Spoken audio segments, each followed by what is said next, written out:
Good afternoon, Dr. Naik. My name's Izzy Westbury. I'm the secretary here at the Oxford Union. I have a very short question to ask. You talk about the hijab being something that serves to protect a woman. Surely it's extremely patronising and degrading to prevent a woman from making that decision for herself. How could you answer that? What's the question, sister? I said, in your speech, you talk about the hijab being something that serves to protect a woman. But how is it not extremely patronising and degrading in not allowing the woman to make that decision herself? Sister posed a very good question, that when I say that hijab is required for a woman, isn't it not degrading for the woman to patronize it? Isn't it degrading? If you read the Quran and Islam has prescribed hijab. That means the woman should be covered. The only part that can be seen are the face and the hands up to the wrist. This is for the modesty. And it is not only mentioned in the Quran, it is also mentioned in the Bible. If you read the Bible in the 1 Timothy, chapter number 2, verse number 9, it says that women should be dressed up with shamefacedness.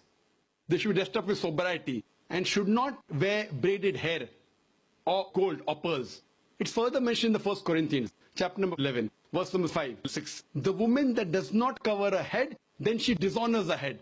Her head should be shaved off. Anyway, I don't agree with this. I'm just quoting you from the Bible.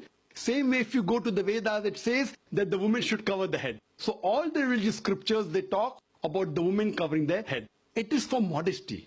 It is not to degrade the woman. And if you analyze, there was allegation made against me saying that Dr. ذاكر Naik says that if they don't wear hijab, you know, that if you wear Western clothes, there are chances the woman will be raped.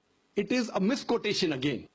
What I said, that if women wear revealing clothes, they have more chances of being raped. What I was doing, the same newspaper, Sunday Times, which spoke against me 1 year before, on the March of 9th, 2009, Sunday Times carried an article. In Britain, 1 out of 7 feel that the women who wear sexy revealing clothes, she should be hit. I'm sorry, I don't agree with it. This is the statistics that was given in the Sunday Times on the 9th of March 2009, that in Britain, 1 out of 7 Britishers believe that the women who wear revealing and sexy clothes should be hit.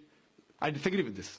Furthermore, one more article came in 2005 in the same newspaper, Sunday Times. It said that 26% of the Britishers, they feel that wearing revealing clothes is partially or totally responsible for the rape.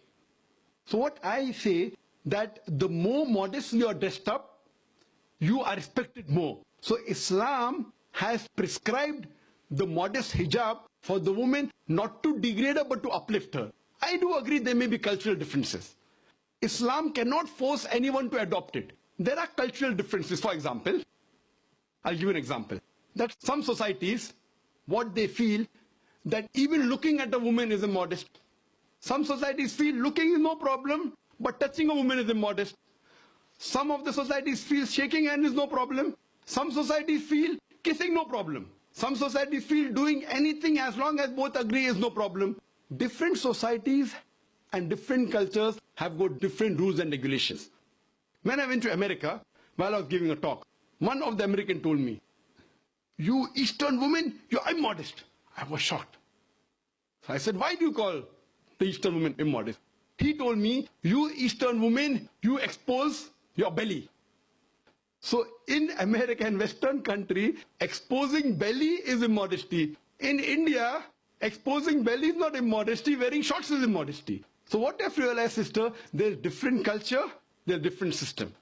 Islam cannot force anyone to adopt. It's clearly mentioned in the Quran in Surah Baqarah, chapter number 2, verse number 256, La ikrah fid din, there is no compulsion in religion. But if some women want to adopt the hijab because they feel modest and they feel respected, I feel no other woman should disagree. And when I've been to UK, I've seen hundreds and thousands of women who do cover their hair and who feel that they are uplifted because of this modesty.